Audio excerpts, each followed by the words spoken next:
ഹരിതം T V ചാനലിലേക്ക് എല്ലാ പ്രേക്ഷകർക്കും സ്വാഗതം. ഇന്ന് വിചിന്തനം ചെയ്യുന്നത് ശനിയുടെ വക്രസ്ഥിതി കൊണ്ട് കുംഭം രാശിക്കാരായിരിക്കുന്ന അവിട്ടം, ചതയം, പൂരിട്ടാതി നക്ഷത്രക്കാരുടെ ഫലമാണ് പറയുന്നത്. 2026 ജൂലൈ മാസം 27 തീയതി മുതൽ ഡിസംബർ മാസം 11 വരെയാണ് ശനി വക്രത്തിൽ സഞ്ചരിക്കുന്നത്. ദീർഘനാളുണ്ട്. അത്രയും നാള് ശനി യാതൊരു തരത്തിലുമുള്ള ദോഷങ്ങൾ ചെയ്യുകയില്ല. അതായത് ഏത് ഗ്രഹമാണോ വക്രത്തിൽ സഞ്ചരിക്കുന്നത് അത് ശുഭനായാലും പാപനായാലും ഇരട്ടി നല്ല ഫലം തരും എന്നാണ്. സ്നേഹത്തിൻ്റെയും സേവനത്തിൻ്റെയും ത്യാഗത്തിൻ്റെയും പാരമ്പര്യത്തിൻ്റെയും സത്യത്തിൻ്റെയും ധർമ്മത്തിൻ്റെയും ഒക്കെ ഗ്രഹമാണ് ഈ ശനിഗ്രഹം. അതുപോലെ അലസതയെയും മന്ദതയെയും ഒക്കെ സൂചിപ്പിക്കും. ഇരട്ടി ശക്തി തരുമ്പോൾ ഇരട്ടി ഫലങ്ങളാണ് തരിക. ഈ കുംഭം രാശിക്കാരായിരിക്കുന്ന അവിട്ടം, ചതയം, പൂരിട്ടാതി നക്ഷത്രക്കാർക്ക് ഏഴരശനി തീർന്നിട്ടില്ല. ഇനി ഒരു കൊല്ലം കൂടിയുണ്ട്, അടുത്ത ജൂൺ വരെ. അങ്ങനെയുള്ള ഈ കാലയളവിൽ ശനിയുടെ പിടി വിട്ട് ആ ഏഴരശനിയുടെ ദോഷങ്ങൾ മാറുന്ന ഒരു സമയമാണ്. അപ്പോൾ മറ്റ് ഗ്രഹങ്ങളുടെ കൂടി സപ്പോർട്ട് ഉള്ള ഈ സമയത്ത് പല വിധത്തിലുള്ള നേട്ടങ്ങൾ ഈ കുംഭം രാശിക്കാർക്ക് വന്നു ചേരും. അതായത് രാശ്യാധിപൻ കൂടിയായിരിക്കുന്ന ആ ശനിഗ്രഹം അത് നല്ല ഫലം തരും. അത് ധനസ്ഥാനത്താണ് സ്ഥിതി ചെയ്യുന്നത്. അപ്പോൾ ധനസ്ഥാനത്തേക്ക് ധനസ്ഥാനാധിപൻ കൂടിയായിരിക്കുന്ന വ്യാഴം ദൃഷ്ടി ചെയ്യുന്നു. അപ്രതീക്ഷിതമായ ധനാഗമന യോഗമുണ്ട്. ഒരു ലോട്ടറി അടിക്കുകയൊക്കെ ആകാം. അങ്ങനെയൊക്കെ വേണമെങ്കിലും അപ്രതീക്ഷിതമായിട്ട് ധനം വന്നു ചേരാം. ധനം വന്നു ചേരുവാൻ പോകുന്നത് പോലെ തന്നെയാണ്. കുറേ പണം കയ്യിലുണ്ടെങ്കിൽ പോകുന്നത് ചിലർ അറിയുകയില്ല എന്ന് പറയുന്ന പോലെ തന്നെയാണ് വന്നു ചേരും. അങ്ങനെ അപ്രതീക്ഷിതമായ ധനാഗമന യോഗം വന്നു ചേരുവാൻ പോകും.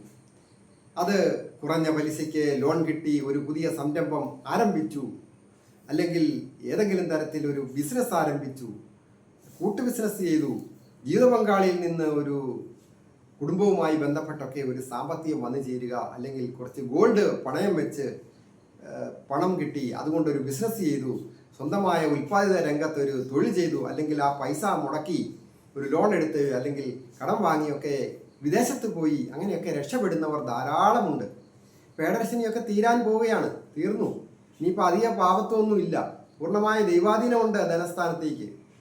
വാക്കുകൊണ്ടും പ്രവൃത്തി കൊണ്ടും മറ്റുള്ളവരെ ആകർഷിക്കുകയും അതുപോലെ തന്നെ പ്രതിസന്ധി ഘട്ടങ്ങളെ സംസാരിച്ച് വശത്താക്കി വിജയം വരിക്കുവാൻ ഔദ്യോഗിക രംഗത്തിരിക്കുന്നവർക്കും അനുകൂലമാണ്.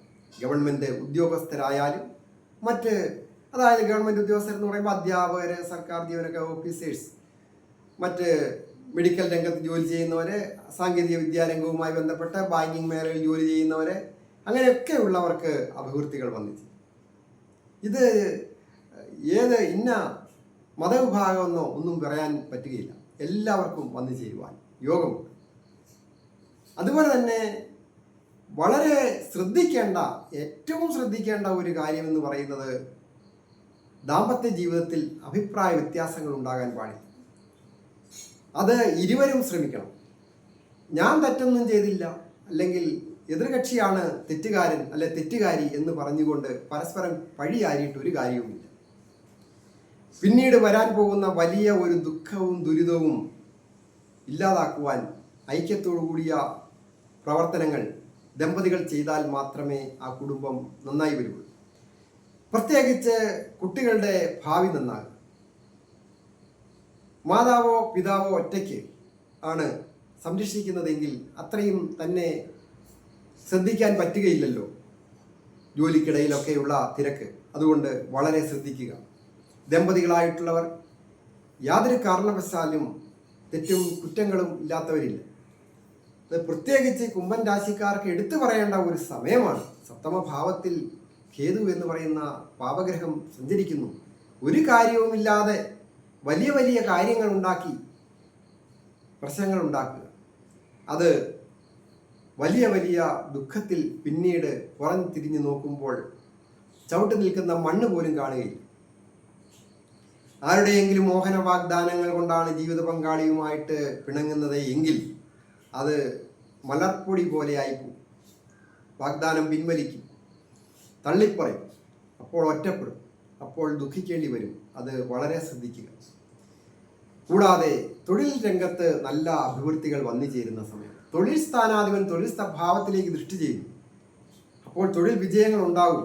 ഏത് തൊഴിൽ ചെയ്താലും മിലിറ്ററി ഓഫീസേഴ്സ്, പോലീസുകാർ, സൈനിക അർദ്ധ സൈനിക വിഭാഗങ്ങളിലൊക്കെ പെടുന്നവർ, ഇലക്ട്രിക്കൽ വർക്ക് ചെയ്യുന്നവർ, ഇലക്ട്രോണിക്കൽ വർക്ക് ചെയ്യുന്നവർ, ഓട്ടോറിക്ഷ ഓടിക്കുന്നവരായാലും, ഹോം നേഴ്സായാലും, ബ്യൂട്ടി പാർലറായാലും, സിനിമാ രംഗത്തോ സീരിയൽ രംഗത്തോ ഒക്കെ പ്രവർത്തിക്കുന്നവരും, തീരദേശവുമായി ബന്ധപ്പെട്ട് മത്സ്യബന്ധനവും വ്യാപാരവും വിപണനവുമായി ബന്ധപ്പെട്ട ജോലികളൊക്കെ ചെയ്യുന്നവർക്കും അനുകൂലമായിരിക്കുന്ന നല്ല ഒരു സമയമാണ് ശനിയുടെ വക്രം.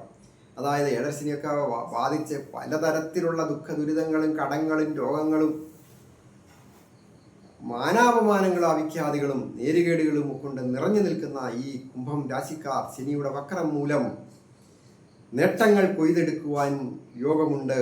അത് അവസരം വേണ്ട രീതിയിൽ വിനിയോഗിക്കുക. വിദ്യാർത്ഥികൾക്ക് വിജയങ്ങളും വന്നു ചേരും. പ്രായമായവർക്കും നല്ലതാണ്, കൊച്ചുകുട്ടികൾക്കും നല്ല കാലമാണ്.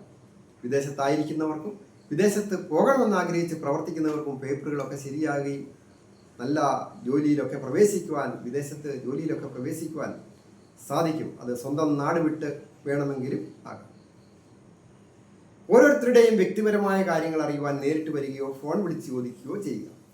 എൻ്റെ ഫോൺ നമ്പർ താഴെ കൊടുത്തിട്ടുണ്ട്. ഞാൻ ഹരികുമാർ, ദേവി ജ്യോതിഷാലയം, കാവുംപടി, മണർകാട്, കോട്ടയം.